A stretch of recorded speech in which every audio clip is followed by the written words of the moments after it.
Welcome back to the Two Blues podcast and to the latest instalment of Loan Watch. It has been a very, very positive week for a lot of the Chelsea loanees, including Alfie Gilchrist, who got his first assist for Sheffield. Trevor Chalobah has had a couple of great back-to-back performances, and Andrey Santos continuing his upward trajectory. There seems to be no stopping this guy, grabbing his fourth and fifth goals of the season against Nantes. 2 goals in a game, taking his tally to 5 this season. He is absolutely cooking in League One. He is undoubtedly the player to watch at the moment in League One, youth or otherwise, and it is fantastic for Chelsea that we have such quality depth in central midfield. When you consider the likes of Andrey Santos, Cesare Caicedo, Leslie Ugochukwu, there are so many players still to join up with this squad, still yet to kind of grasp their first team opportunity. And Andrey Santos, I just want to double down and say that he was the player off the back of the pre-season with Mauricio Pochettino in the US.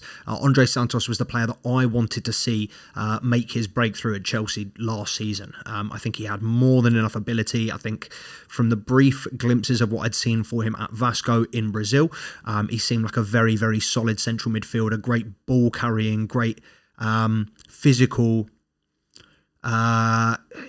great box-to-box midfielder, real engine, had kind of all the attributes, both defensive and attacking, to be a fantastic 8, a fantastic 6, a great box-to-box player, and dare I say it, with the trajectory that the current Chelsea players are on and the trajectory of our loanees, I think lots of contingencies, lots of things could change between now and then, but next season Andrey Santos could well be coming for Enzo Fernandez's place in the side. He seems a lot more adaptable. He seems a lot more versatile, whereas Enzo Fernandez seems to need kind of a specific system to flourish and to do well. Players like Romeo Lavia have been, a lot more malleable, a lot more flexible, a lot more fluid in their positions, and it has given them the edge, given them the benefit to be able to play in Enzo Maresca's system alongside Caicedo, whereas someone like Enzo Fernandez maybe needs a little bit more time, space, freedom. The midfield is very congested when we do have that inverted fullback pulling into the central midfield as well.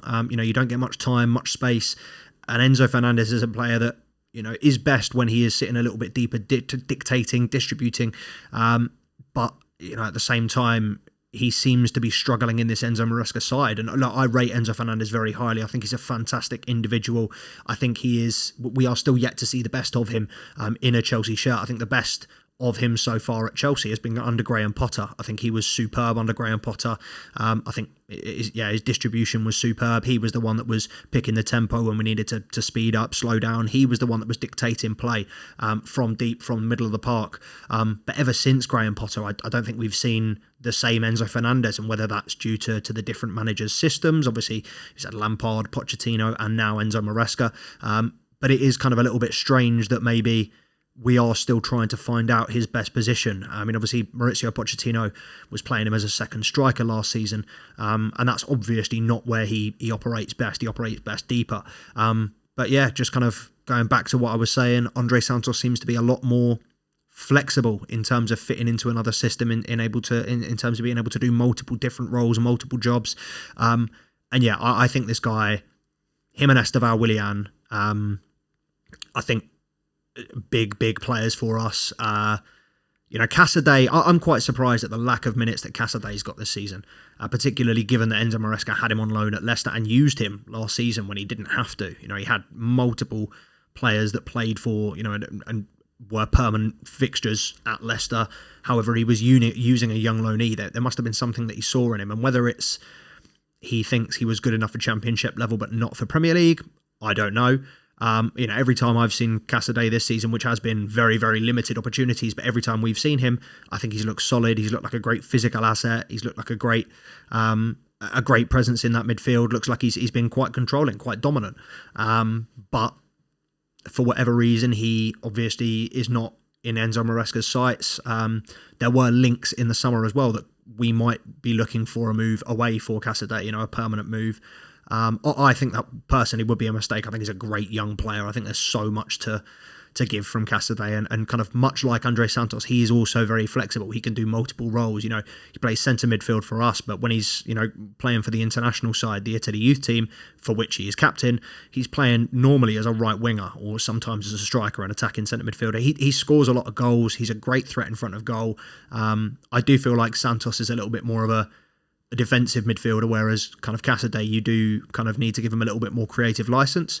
But I think out of the two of them, it's quite clear. It was quite clear to me that they would both succeed and do well. But if I had to pick one, it was always going to be Andrey Santos. Long may this form continue. I don't know anybody that's not massively impressed with Andrey Santos.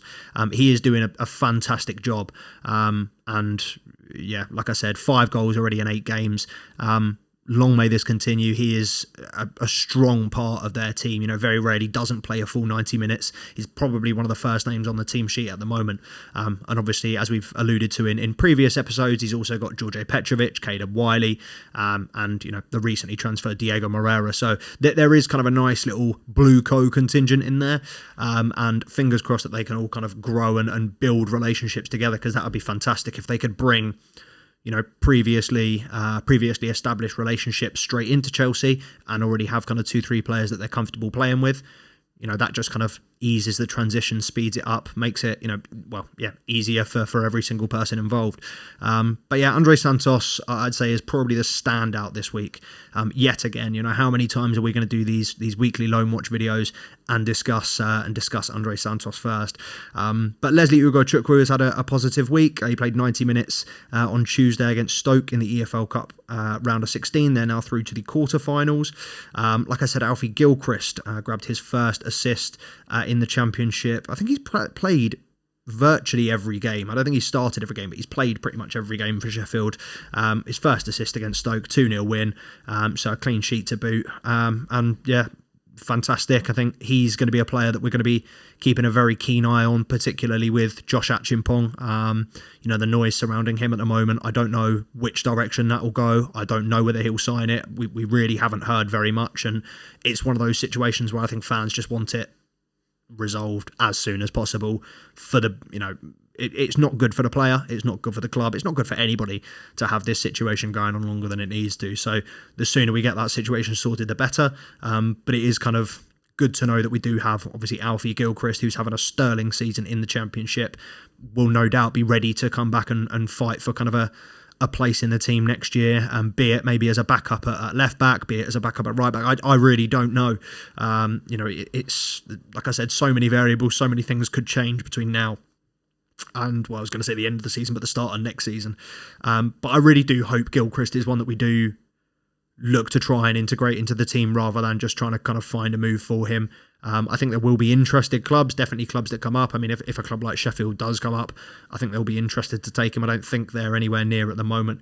But I think he is, he's definitely a player that impressed me, kind of initial impression at Chelsea. And positive, nothing but positive things to say about him from his time at Sheffield so far. Sharman Lowe, he's got 14 games, playing quite consistently for Doncaster. It wasn't a clean sheet, sorry, at the weekend. It was 2-1. Esteval as well, another goal. I don't really know what more I can say about Esteval. If you want to hear my thoughts on Esteval, Willian, go and watch the last episode that I did last week, just talking about how he broke the record. He's broken Neymar's record. He's then gone and scored again against Fortaleza. The guy is just unstoppable, whether it's down the middle, whether it's on the wing, penalties, open play, dribbling, crosses, shooting. He's got it all. And at 17 years old, it's quite scary to think that this is one of the best players in Brazil right now, and just what he could become. When you look at Neymar, when Neymar, 17-year-old Santos Neymar, was always destined for greatness, and I think people are very quick to put disrespect on Neymar's name. They forget just how good he was. For 3 or 4 years he was the only player, or one of the only players, that was competing with Messi and Ronaldo, and one of the only players that you could argue was up there with them. I don't think we've seen skill, flair, attractive football we haven't seen a footballer like Neymar since Ronaldinho. These are once every decade, once every generation, maybe even sort of players. So fingers crossed Esteval Willian is that, and he can remain fit, because he's getting increasingly, they are just kind of niggly small injuries, but he is getting increasing amounts of injuries. From what I've seen, defenders are going quite hard on him. They're doubling up on him as well. They're not silly. They know that, 17 years old, you put a big challenge on him, he might not want it, but this kid, his mentality is crazy. His talent is even crazier. So I don't expect that to be a problem. Just so long as he is managed correctly, they're not throwing him on playing 90 minutes every game, which they're not, to be fair. But, so long as both Brazil and Palmeiras are managing him correctly, I think he's going to be a superb asset when he joins Chelsea for the Club World Cup in 2025. That tournament is, I don't think I've ever been excited for a Club World Cup before, because it seemed like a little bit of a nothing, even when Chelsea were involved, it seems like a little bit of a nothing tournament. But it might well be the first time that we see Esteval Willian and Kendry Paez in a Chelsea shirt. So, yeah, man, fingers crossed. The last person I just want to speak on very briefly, Aaron Anselminho. So in last week's episode, I kind of mentioned how his performances had tailored off a little bit. They'd fallen off. His form had kind of dropped. He scored again last week. So I dropped the episode on Wednesday or Thursday. Can't remember when. He scored on Thursday night and got a solid rating. They didn't win. They did draw. And he was on the bench for the next game on Sunday. However, good to see him putting another solid performance in. And it will be interesting, because there's been talks of this week of Chelsea scouting centre-backs, Chelsea looking to reinforce. And obviously, we've had a poor week. We had a really poor day yesterday with, the entire defence kind of, dropping stinkers. There's no nice way to put it. The entire defence yesterday dropped stinkers. Badiashile, Disasi, Tosin. I don't think any of those have left a serious impression on Enzo Maresca yet. So it'll be interesting to see if we do go out and reinforce in centre-back. I personally feel that buying another centre-back while we have the players on the books that we do would be silly, but to say that we can't improve our centre-backs would also be a little bit naive. There's talk of, I think Chelsea have an affinity for South American centre-backs. There was a rumour of Chelsea going in with a big money move for Ronaldo Araujo from Barcelona. Someone like that, I'm never going to complain about. I'm a centre-back. I love a centre-back signing.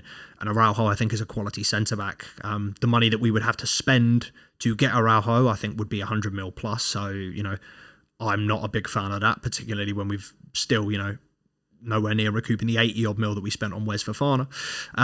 But yeah, centre-back is definitely one to keep an eye on. And I do kind of get the feeling, unfortunately, with all these centre-back rumours, that Aaron Anselminho is probably not going to be a player with a very clear or easy path into the first team, even when he does join.